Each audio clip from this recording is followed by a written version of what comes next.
నమస్తే అండి. ఇక్కడ ముంతా తుఫాన్ కారణంగా మనకి అనకాపల్లి జిల్లా కుంచంగి గ్రామంలోనైతే ఇక్కడ భారీ ఎత్తున వరద నీరు రావడం వల్ల ఇక్కడ చుట్టుపక్కల చూసుకున్నట్టయితే మొత్తం పంట పొలాలన్నీ కూడా నేలమట్టం అయినట్లయితే మనం దృశ్యాల్లో చూసుకోవచ్చు. ఇక్కడ 2 రోజుల క్రితం మనకి ముంతా తుఫాన్ అయితే తీరం దాటినట్టు సమాచారం అయితే ఉందండి. కానీ ఇక్కడ 2 రోజులు కూడా భారీ ఎత్తున వర్షాలు అయితే పడ్డాయండి. భారీ ఎత్తున వర్షాలు పడడం వల్ల ఇక్కడ మనం చూసుకుంటే వరద నీరు చాలా ఎక్కువగా వస్తుందండి. వరద నీరు రావడం వల్ల చుట్టుపక్కల ఉన్న గ్రామాలన్నీ కూడా చాలా ఇబ్బందికరంగా మారాయండి. ఎవరికి కూడా రహదారులు లేకుండా ఇక్కడ నుంచి అనకాపల్లి నుంచి తుంపాల వైపు ఇలా కుంచంగికి వచ్చే రహదారి అయితే పూర్తిగా మూసుకుపోయినట్టయితే మనం చూసుకోవచ్చండి. ఇక్కడ చూస్తుంటే మనకి ప్రతిదీ కూడా కనిపిస్తుంది దృశ్యాల్లోని. ఇక్కడ నిన్న నైట్ అయితే చాలా భారీ ఎత్తున వర్షం నీరు అయితే రావడం జరిగిందండి. ఈ వరద నీరు ఎందువల్ల వచ్చిందనేది మనకి పైనుంచి అయితే ఏం అప్డేట్ లేదండి. కానీ వర్షాలు పడడం వల్ల ఇక్కడ అతి భారీ ఎత్తున వరద నీరు అనేది వచ్చిందండి. ఇక్కడ చూసుకుంటే మనకి 2 పక్కల కూడా గండి అయితే కొట్టేయడం జరిగిందండి. ఈ గండి కొట్టేయడం వల్ల ఊర్లోకి అయితే వాటర్ రావడం అయితే జరిగిందండి. ఇక్కడ చూసుకుంటే మనకి ఇది ఒక కుంచంగి గ్రామానికి వెళ్ళే రహదారి అండి. తుంపాల నుంచి కుంచంగికి వెళ్ళే రహదారి. ఈ రహదారి చూసుకుంటే మొత్తానికి మూసుకుపోయినట్టయితే మనం చూసుకోవచ్చు. ఇక్కడ చూసినట్టయితే మనకి మొత్తం కూడా ఎవరికి కూడా రైతులు అయితే చాలా ఇబ్బందికరంగా బాధపడుతున్నారండి. ఎందుకంటే చేతులారా వచ్చిన పంటని ఇటువంటి వరద నీరు రావడం వల్ల మొత్తానికి నిరాశ అయితే చెందుతున్నారండి. ఇక్కడ చూసుకోండి, ముడుకుల లోతు నీరైతే వస్తుంది.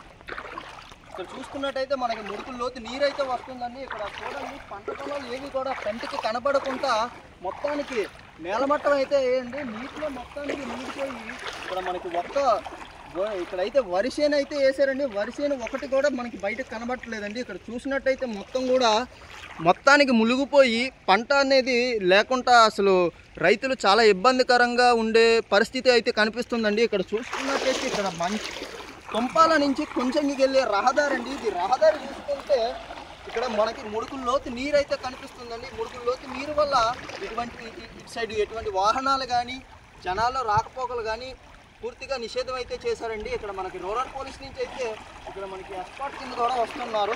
ఇక్కడ ఎటువంటి ప్రమాదం జరగకుండా ఉండాలనేసి అయితే మనకి సచివాలయం సిబ్బంది అలాగే పోలీస్ సిబ్బంది కూడా చాలా స్ట్రిక్ట్గా అయితే ఇక్కడ రూల్స్ అనేది పెట్టారండి. ఇక్కడ రహదారులు మూసుకుపోవడం వల్ల గ్రామంలో ఉన్న ప్రజలందరూ కూడా చాలా ఇబ్బందికరంగా అయితే పడుతున్నారండి. ఎందుకంటే ఇక్కడ చూసినట్టయితే గ్రామస్తులు కూడా ఈ వరద నీరు చూడడానికి చాలా భారీ ఎత్తున అయితే ఇక్కడికి వస్తున్నారండి. వరద నీరు ఎందుకంటే పొలాలు ఎలాగున్నాయి ఏంటున్నాయి అనేది సమాచారం తెలుసుకోవడానికి అయితే మనకి గ్రామస్తులు అయితే వస్తున్నారు. మరి ఎలాగయ్యింది ఏమైంది అనేది అయితే మన గ్రామస్తులు అడిగి తెలుసుకున్నామండి. ఇక్కడ ఎలాగ జరిగిందండి ఇంత వాటర్ రావడానికి కారణం ఏంటండి? తుఫాన్ స్టార్ట్ అయింది. తుఫాన్ స్టార్ట్ అయిన కాంచి కూడా ఏకంగా వర్షం ఖాళీ లేకుండా పడిపోతుందండి. ఆ తర్వాత ఏంకన్నా సాలాప్ ఏరియానా, తర్వాత గెంగచెరువు, కార్బీడు అని పొలాలు అంతా బాగా పాడైపోయినాయి. ఇంకా ఏం పనికిరావండి. మీదని ఎక్కడో గండి కొట్టేసిందండి. చాలా వాటర్ వచ్చింది, ఊరికి దాపైపోయేలాగా వాటర్ వచ్చిందండి ఎక్కువగానా.